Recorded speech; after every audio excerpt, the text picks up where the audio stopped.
سلام، كنتمنى تكونوا بخير وعلى خير وانتم كتشوفوا الوصفه ديال اليوم. الوصفه ديال اليوم هي كيكه بالطبقات بالمذاق ديال القهوه. تبعوا معايا المقادير وطريقه التحضير.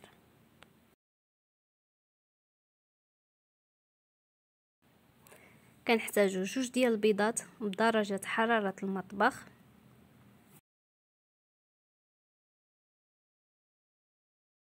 كنضيفوا عليهم نصف كأس ديال السكر سنيده او السكر حبيبات، وكنمزجوا هاد المكونات مع بعضياتهم. كنزيدوا عليهم نصف كأس ديال الزيت نباتيه، وكنضيف عليهم نصف كأس ديال الحليب بدرجه حراره المطبخ، وكنضيف كأس ونصف ديال الدقيق. هنا كنغربل الكأس الاول ديال الدقيق،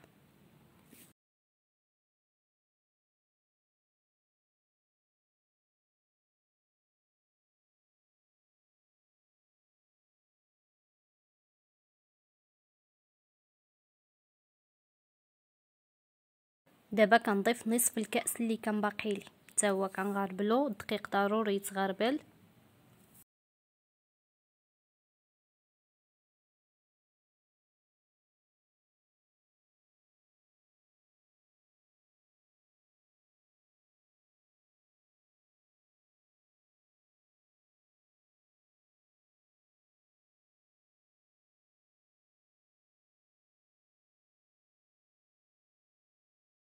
هنا كنت نسيت الساشي ديال الفاني وضفته حتى للاخر.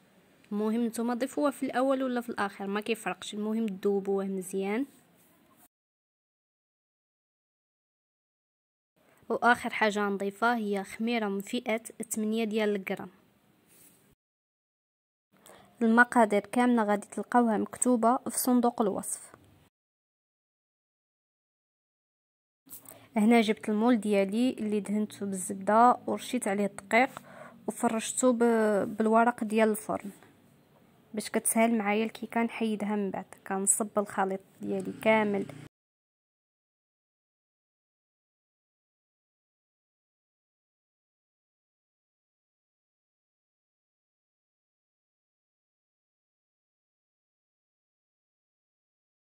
وكندخلها الفرن طيب الطياب العادي ديال الكيكه، طيب من التحت عاد نشعلها من الفوق وندخلها الفران اللي يكون بارد.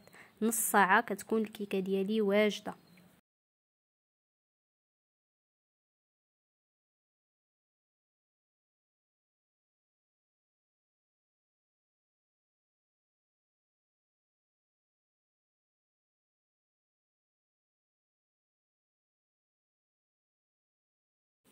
هنا الكيكه ديالي من بعد ما طابت خرجتها من الفرن، كنقلبها وكنحيد لها ديك ورق الفرن اللي كان لاصق فيها.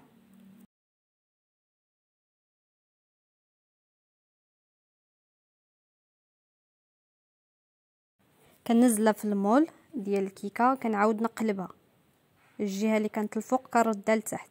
كنشد شي طينيدوره كنبقى نثقف فيها وكنسقيها بنصف كأس ديال الحليب.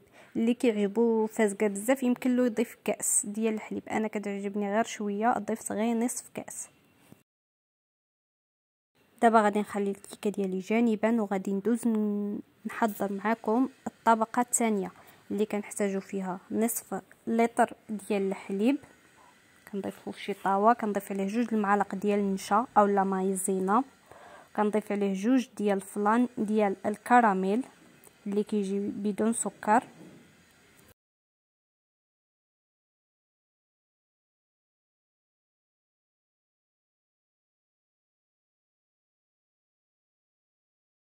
كنحركهم اول حاجه على البارد باش كتذوب لينا ديك مايزينا وما كتعقدش لينا في القاع ديال الطاوه. من بعد كنضيف 2 المعالق ديال السكر سنيده.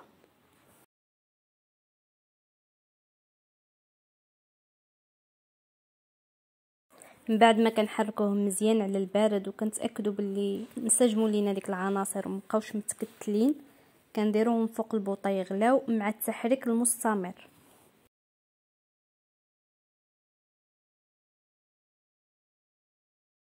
ضروري نبقاو نحركو فوق البوطه باش ما كتكتلش لينا ديك مايزينا. من بعد ما كيغلي الخليط صافي كنطفيو عليه،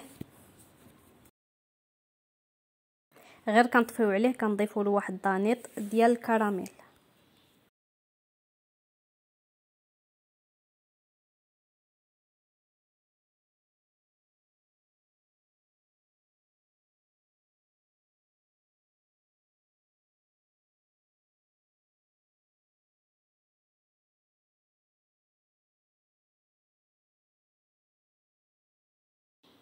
دابا كندوز نضيف ديك الخليط فوق الكيكه وهو مازال سخون،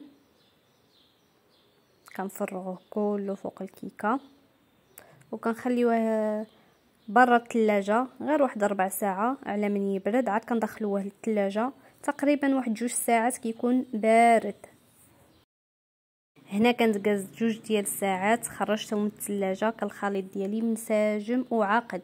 دابا غادي نوجد الطبقه الثالثه. كنحتاجو كاس ديال الماء، كنضيفو عليها 2 المعالق ديال السكر سنيده او السكر حبيبات، وواحد الساشي ديال فلون كراميل،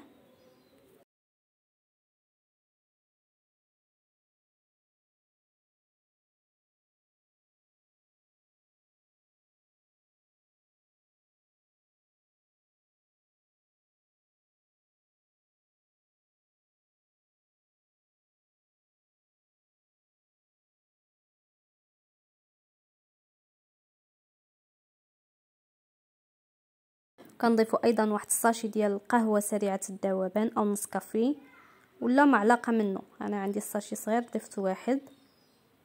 كنحركهم على البارد مزيان. عاد كنضيف عليهم واحد المعلقه صغيره ديال النشا اولا مايزينا، كنحركهم مزيان على البارد.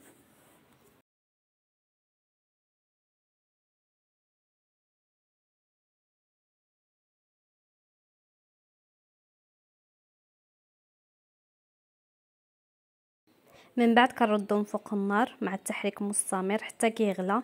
فاش كيغلى ها الكيكه ديالي هنايا ناشفه ما كتلصقش في اليدين. كنضيف فوق منها البسكوي، يمكن لكم تختاروا اي بسكوي كيعجبكم. كنزوق به.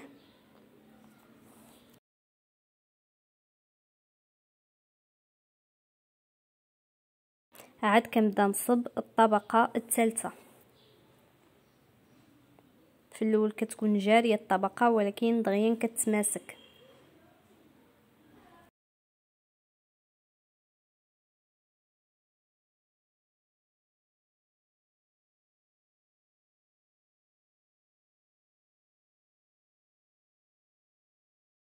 كندخل الكيكه ديالي غير واحد ساعه المكانه على من تماسك ليا الطبقه الاخيره.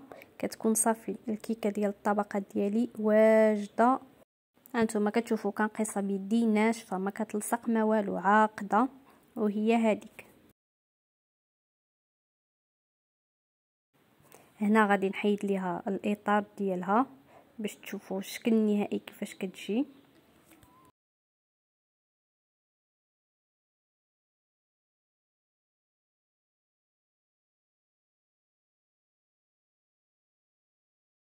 هذا هو الشكل النهائي ديال الكيكه ديال الطبقات ديالي. هانتوما كتشوفوا كل طبقه كتجي متماسكه فوق بعضياتها. الصراحه كتجي لذيذه لا شكلا ولا مذاقا. كنتمنى تكون عجبتكم الوصفه ديال اليوم. ما بقى لي الا نقول لكم بالصحه والراحه.